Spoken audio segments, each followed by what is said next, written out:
Why is this happening? No, don't tell me that.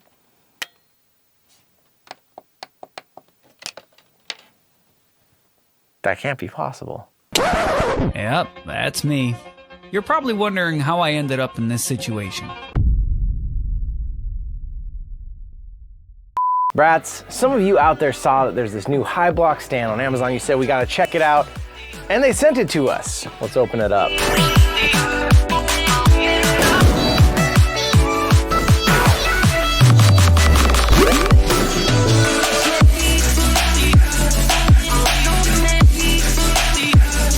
$66 for the Pro Edition, $46 for the Standard Edition. This is advertised as a universal VR station, although it looks and is pretty heavily marketed towards the Quest 2. We got peanuts and peanut. Just trying to do one of those cool like Instagram shots. We got a lot of stuff in here. I was wondering why the Pro costs so much more. $66 right now, there's a 5% off. Standard is only $46. This comes with chargers for your Quest 2 controllers. Recognize those battery doors with the holes, the little something here for the, I don't know what this is. What is this? Is that a joint? I seriously wondered that. Hold up. Hey. Maybe we'll figure this one out as we go. I'm lost on that one. We got one side controller holder, one side controller holder. This is the headset stand. Looks kind of familiar. Feel like I know where they got the idea for this. Some assembly required. Look at this little screwdriver. And the base, one button on there. Jeez. A USB-C, which I think is what powers it, and 3 USB ports. One of the ugliest microfiber cloths. Pack of twin batteries here, like the Asterion Aura, which it looks suspiciously like. It has some plastic that you need to peel off. It's got a little branding on there. HiBloks, looks like that simply into there. It's got holes in each side for the controller holders. It's nice that they send stuff to protect the acrylic, but it's also kind of a pain in the butt to get it off here. Okay, you're gonna be working on peeling this off for the next 10 minutes. Might actually wanna cut. There we go. Okay, I see why they sent the screwdriver now. So you need to take this part apart to get the plastic covers off, which kind of begs the question, why did this come together? I guess you can see how you're supposed to end up with it. All that just so I can finish taking that cover off. There we go. Why are you the way that you are? Honestly, every time I try to do something fun or exciting, you make it not that way. I hate so much about the things that you choose to be. And now, probably gotta get the covers off this thing. Give yourself some time if you get this stand up, put it together. This is some work. I don't know whether I need to have more or less fingernail, but I definitely don't have the right amount for this.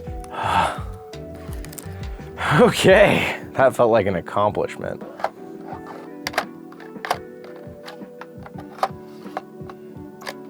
Is that all the way in? That's what she said.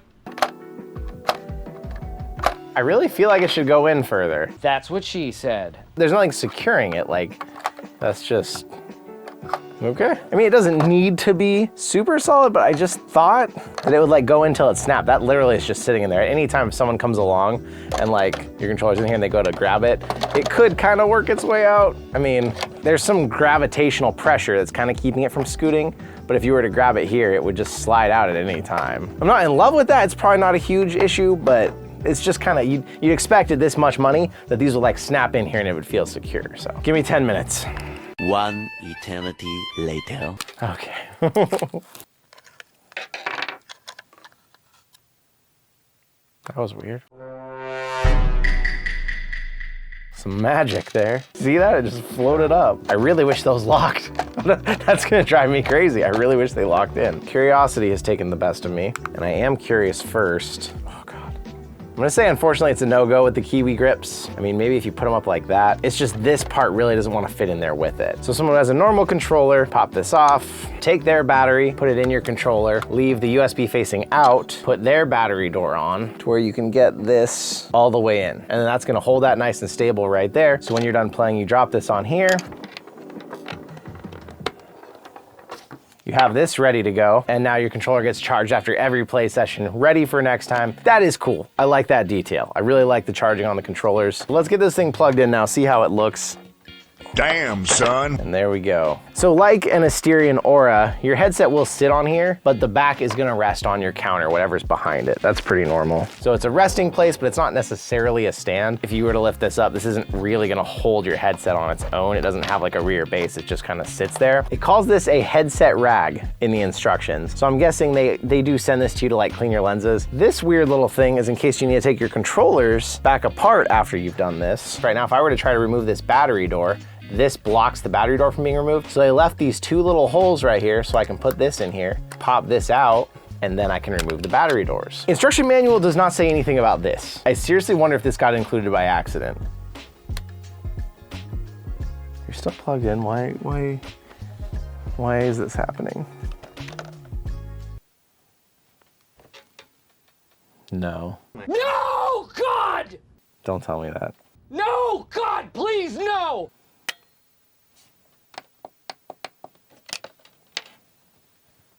No! That can't be possible. That just can't be possible. No! It was acting like it was too much power draw and was killing the unit just now. I don't think that could be possible, but it was acting like it, so that kind of freaked me out.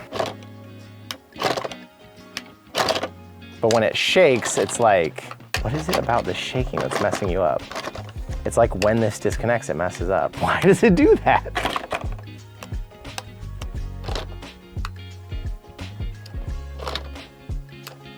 I'm gonna need more time on this one. I'm gonna have to get back to you. Day 2. After much testing with the HiBloks stand, putting on a new, more powerful power brick, the sound that you're hearing when that happens is the whole dock stops charging, lights turn off, and then you hear the beep of the Bobo VR saying it's now plugged in.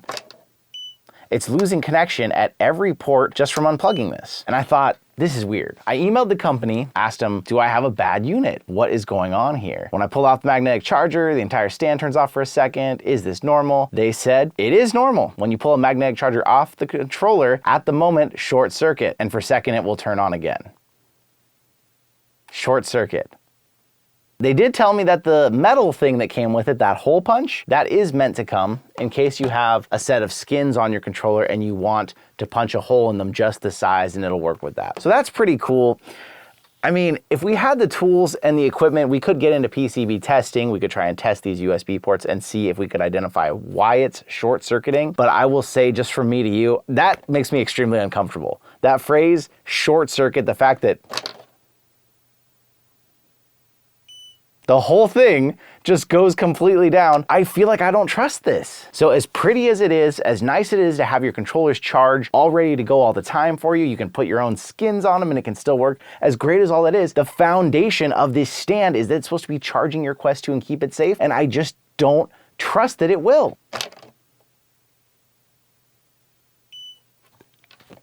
HiBloks, if you're watching this, figure out how to fix that and the stand would seem so much better. Fix that and maybe find out a way for these to not just come out at any given time. Find a way that these stay in and feel a little more solid and you'd have yourself a great stand. But in its current state, that freaks me out. I can't recommend it, especially when you said every unit does it. That's just normal. I don't feel like that's normal. I feel like it gives me no confidence. So what do you think out there? Do you have the HiBloks stand? Is it fine? Is that not freaky to the average consumer that happens when you unplug it? I don't know. Let me know in the comments. I'd love to hear because it freaks me out. But I want to say thank you for coming out and I will see you in another reality.